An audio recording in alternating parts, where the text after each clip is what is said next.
aspek perkembangannya.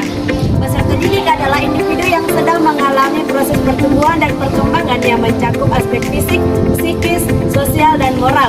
Perkembangan ini tidak terjadi secara tiba-tiba, melainkan bertahap dan juga berkesinambungan, dipengaruhi oleh faktor internal seperti genetik, inteligensi, dan kesehatan, serta faktor eksternal seperti keluarga, sekolah, dan masyarakat. Guru berperan penting dalam memahami perbedaan setiap individu, agar pembelajaran bisa disesuaikan dengan tahap dan kebutuhan siswa. Dengan cara itu, guru dapat menciptakan suasana belajar yang menyenangkan, memotivasi siswa untuk aktif, serta membantu mereka berkembang secara optimal dalam aspek intelektual maupun emosional.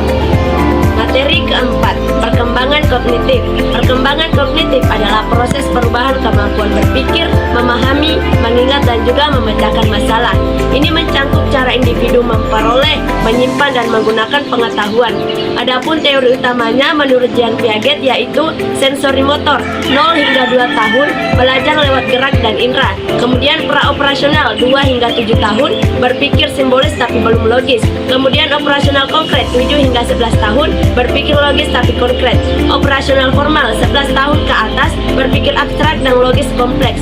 Sedangkan menurut Lev Vygotsky yaitu zone of proximal development, batas kemampuan yang berkembang dengan bantuan. Kemudian scaffolding, dukungan sementara dalam belajar. Peran bahasa yaitu alat utama dalam berpikir dan belajar.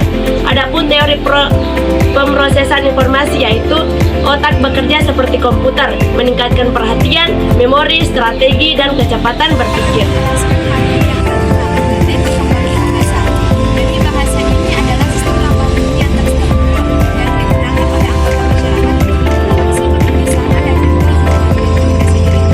Adapun tahapan perkembangan bahasa ini dimulai sejak bayi, yaitu ditandai dengan tulisan. Kemudian tahapan kanak awal ini ditandai dengan penguasaan tata bahasa sederhana dan juga peningkatan kosakata. Kemudian tahap kanak-kanak pertengahan dan juga akhir ini ditandai dengan kemampuan menulis dan juga membaca. Kemudian ke tahap remaja, ini bahasa digunakan untuk membangun identitas sosial. Kemudian perkembangan terus berlanjut hingga dewasa. Meski pada usia lanjut, bahasa ini menjadi jarang atau memiliki penurunan kelancaran dalam berbicara. Materi keenam yaitu perkembangan moral dan spiritual. Moral dan spiritual merupakan aspek penting dalam pembentukan kepribadian manusia. Moral adalah pedoman nilai dan norma dalam berperilaku. Sementara spiritual adalah kesadaran hubungan manusia dengan Tuhan, sesama, dan juga diri sendiri. Adapun teori perkembangan moral menurut Jean Piaget, tahap pertama yaitu heteronom 5 hingga 10 tahun, aturan mutlak. Tahap otonom kurang lebih 10 tahun, aturan bisa dinegosiasikan. Sementara menurut Holder, yang pertama itu prakonvensional, yaitu orientasi pada hukuman dan juga kepatuhan. Yang kedua, konvensional, yaitu orientasi pada penerimaan sosial dan hukum. Yang ketiga, pasca konvensional, yaitu berdasarkan prinsip moral. Teori perkembangan spiritual, pada kanak-kanak mengenal konsep Tuhan dari orang tua. Pada remaja mulai kritis, mempertanyakan, dan juga mencari. Pada masa dewasa, keyakinan lebih matang memandang agama. Pada masa tua, spiritual lebih mendalam dan berfokus pada makna hidup dan juga persiapan akhirat. Materi yang ketujuh yaitu perkembangan sosial. Manusia adalah makhluk sosial yang membutuhkan orang lain untuk hidup dan berkembang. Melalui interaksi dan kerjasama, tercipta nilai serta norma yang menjaga keharmonisan.